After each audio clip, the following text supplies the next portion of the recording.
Easy ways to deodorize your garbage disposal. Brooklyn, New York edition. Living in Brooklyn, New York, you know how important it is to keep your kitchen smelling fresh, especially when dealing with a smelly garbage disposal. Here's a quick and easy 5-step guide to deodorize your garbage disposal and keep your kitchen odor-free. 1. Flush with hot water. Start by running hot water down the disposal for about 30 seconds to loosen up grease and food particles stuck inside.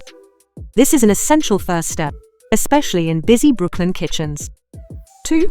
Add baking soda and vinegar. Pour 1/2 cup of baking soda into the disposal, followed by 1 cup of white vinegar. Let the mixture fizz and sit for 5 to 10 minutes to break down odor-causing buildup. 3. Scrub the rubber flaps. With an old toothbrush or small brush, scrub under the rubber flaps of the disposal. This area traps food particles and can be a major source of bad smells, particularly in your Brooklyn, New York apartment. 4. Grind citrus peels. Toss a few lemon or orange peels into the disposal and grind them up to freshen and add a pleasant scent. 5. Finish with ice and salt. Throw in a handful of ice cubes and a few tablespoons of salt to scrub away any remaining grime inside the blades.